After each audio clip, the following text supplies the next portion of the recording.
Hello everyone, welcome to my channel, Teresa's Crafty Cabana. I saw something on Pinterest recently and it was something shared with me by my friend Kim at Seeds of Kindness, and it was something called Dendritic painting or prints, mono prints, and these are usually achieved with two pieces of glass and you put paint in the middle and you squish them together and you peel them apart, and then you have a design on both sides of the glass plates. The result of this is what's called the dendritic printing. This is defined as a printmaking technique where a design resembling tree branches or coral is created by applying pressure to the paint sandwiched between two non-porous surfaces. This creates a unique branching pattern due to the way the paint flows when it interacts with the pressure applied and the air between the two surfaces. So I am trying this on my gel plate, and I've not tried this before, but I have noticed, and you may have noticed if you're a jelly printer, that when the paint is on your brayer and you're just starting to brayer it out, if it's thick, it leaves those kind of like air pocket lines. So this was me just exploring this technique a little bit further, just to see if by pressing two gel plates together, I can achieve some kind of a similar look to what you would get with two glass plates. I think the benefit of the two glass plates is that they are stable or flat. I might try this technique again with the gel plates placed on maybe a glass background, because I do like the squishiness of the gel plate.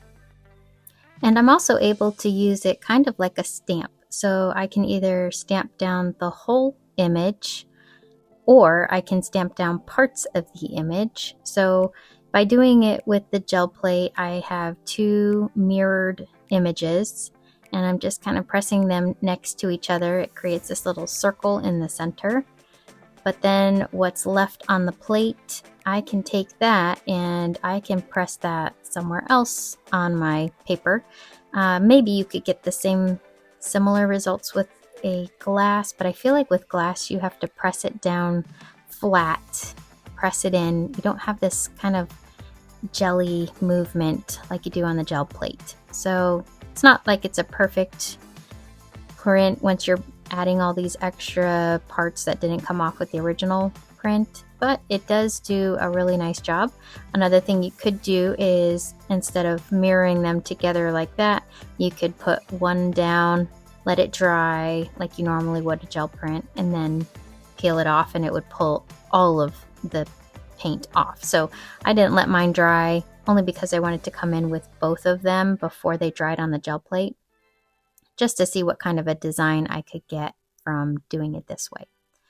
I do love the two top corners where the red and blue come together.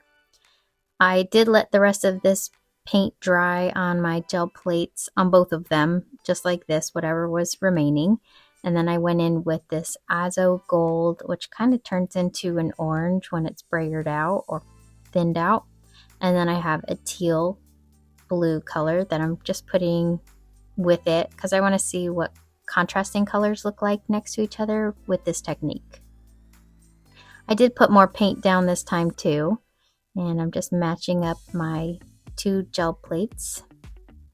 This time I'm also going to squish those little paint blobs a little bit more. I'm wanting to make sure that the Iriscent gold and turquoise or teal colors touch each other, because that's where you really get the neat colors blending into each other.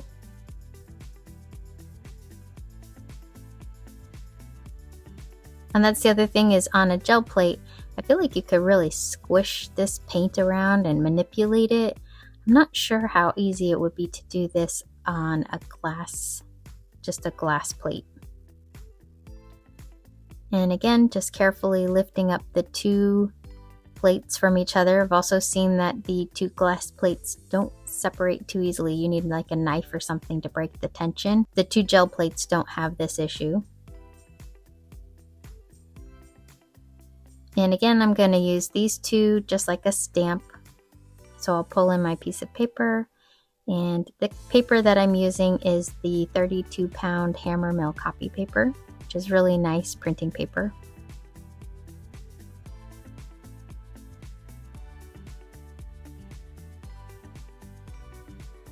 I'm pressing it in, but I'm not letting it dry completely.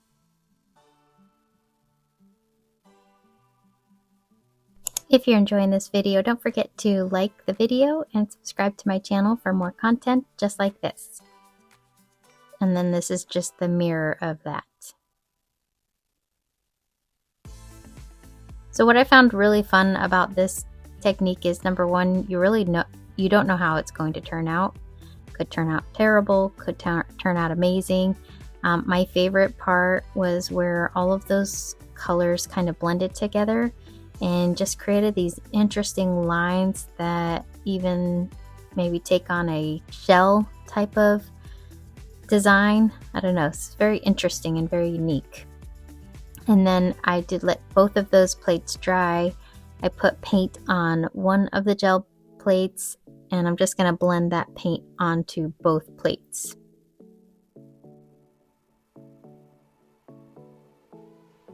Now, before I had done this print session, I was just testing out this technique on my tube gel plates, and I got a really, really cool print that I didn't record, but I'll show you the print that I got from that. It almost looks like butterfly wings to me.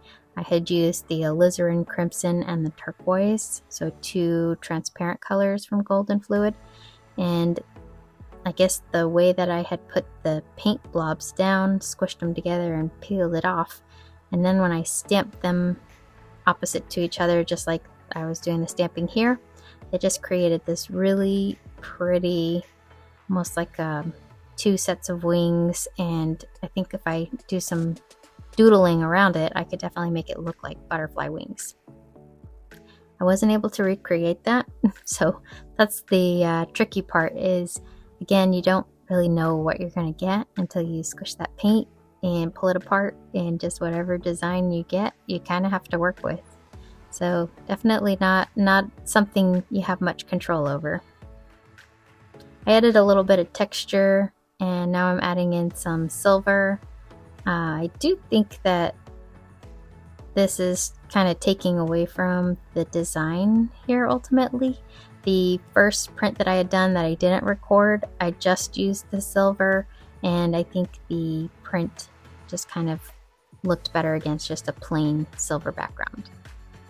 But I am experimenting, and I just wanted to see how different it would look if I added in some texture behind that image, and to see if it would take away from it or not.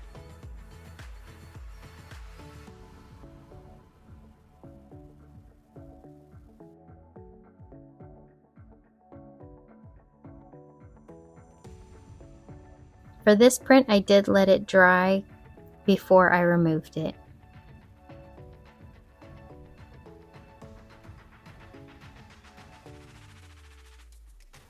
And here's everything that was left on the plate. And I do have an interesting design behind those, the transparent paint, the Azo Gold. So these are the prints that I completed. These are the two that I did on camera, and then the third one that looked like butterfly wings to me is this one right here, which I have no idea how to recreate this, but I just loved how the red and the blue kind of worked into each other. Some of it turned to purple, and in other areas the colors kept their actual color. So just a fun technique. I think this could be fun to have as like an addition to some mixed media art, especially with the fact that you could take your gel plate and kind of stamp in different areas. Like if you're doing a mixed media tag or something, I think this would be really fun to incorporate some of those interesting designs that really you just have no clue how they're going to turn out. So thank you for watching and following along with this video. Let me know if you've tried this technique with glass, or if you've tried it on your gel plate, or if this is a technique that you've heard about but you've never explored. I'm just curious. I haven't heard much about it, and I didn't find much online about gel printing with this technique. So I'd be curious to know what you guys think. All right, thanks for watching, and happy crafting, y'all.